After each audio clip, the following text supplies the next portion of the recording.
Sports Show. Time to get the Southern Footy League to press as always. Craig Warman in to join us. Craig, how are you? Yeah, good, thank you. Hey, mate, just before we get started, we're going to go back a little bit. The Southern Footy League involved in the country champs down in Whyalla. I was there a couple of weekends ago. Absolutely fantastic setup.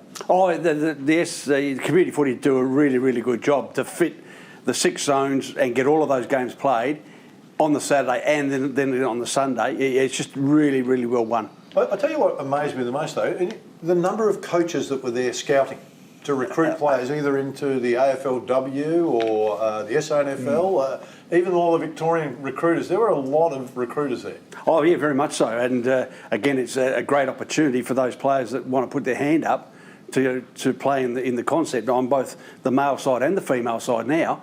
Like Maddie Bennett, who won the player of the championship from Southern Districts, the young little rover. There's several clubs chasing her at the moment, so it's a great opportunity for them.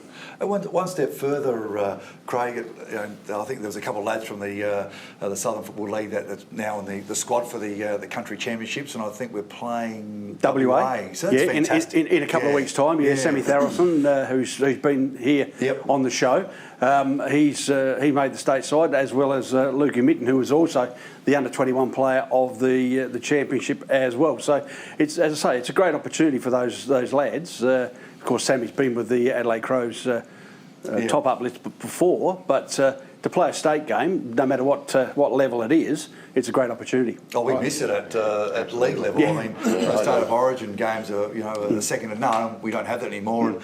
But what it provides for the players in the Southern League and the country championships, absolutely fantastic. And the big opportunity going forward next year is for the women. The WAs want to send a women's side over to play our women. So again, it's the expansion of women's football across all spheres is just unbelievable as well. That's an interesting point that you made, Phil, about a lot of recruiters at these games, because I believe now, today, that the recruiters now of all clubs, AFL, SNFL, whatever you like, are not looking for that athlete anymore.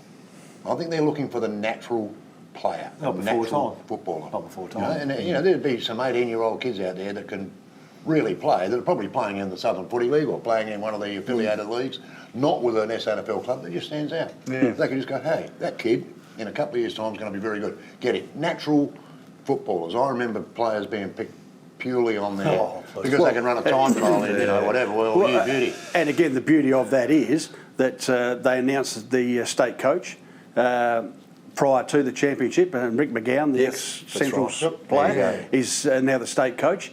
And he's rung up me and a few other presidents. Oh, we know you didn't have your best right, but have you got other players that we can look at as well? So there you go. There's that, as Baz just alluded to, there's that opportunity again.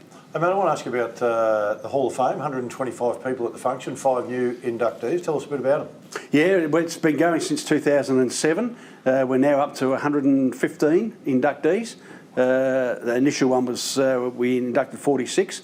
So 5 each year, and it's great. So this year, Michael Zalewski from the Morphettvale Footy Club, club record holder, 370 odd games for Morphettvale. Wow! 4-time premiership player.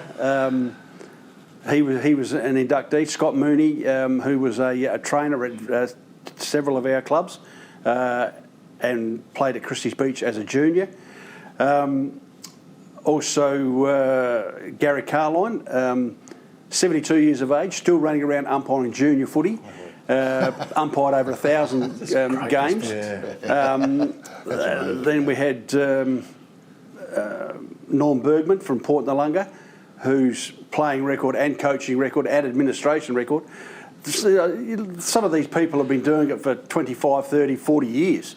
The last one was posthumously awarded to Bernie Kelly from the Maiponga Footy Club, and he was an absolute champion back in the day and won the very first male medal that was presented in our league back in 1954. Okay, So Endo and I wouldn't be that far away, I wouldn't think.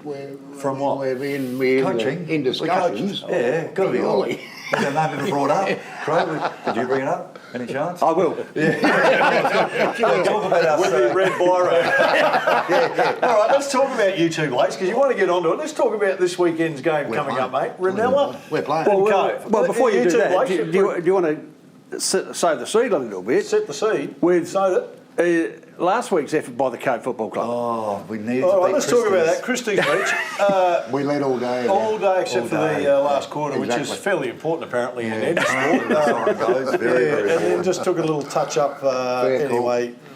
Coach not happy with a couple of players. It is disappointing because Oh, what you say, now he says that, not happy with a couple of players. Why wouldn't the Cove coach be happy with a couple of players? Something to do with a big concert that was being done in Sydney. In Sydney, in the rain, in the Yeah, mud, so yeah. they're stuck in the mud, getting there exhausted for the last quarter. Oh, yeah, okay. Didn't happen any day. I'm just saying because Cove have really tried to rebuild the club after sort of a few little hiccups. Yeah. And They do a great job. and they certainly dropped away as well performance-wise. A few years ago, and to be sitting where they were before last week's game, they were in the five, and now one game out. It was Well, they got an easy disappointing. one. That's the thing. They got an easy one this week, so they should win. They got Ranella.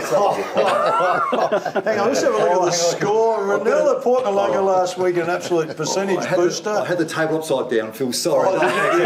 Sorry. Ranella's top. Yeah, great. Sorry, my team's on top of the ladder at a mute weekend, and you blokes had a shocker. I think we're both playing.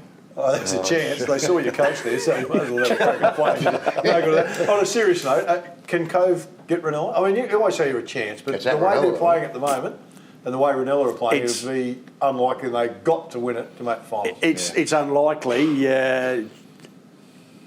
They'll be competitive, Cove, but just the overall strength of Ranella, and I believe their new recruit played last week as well.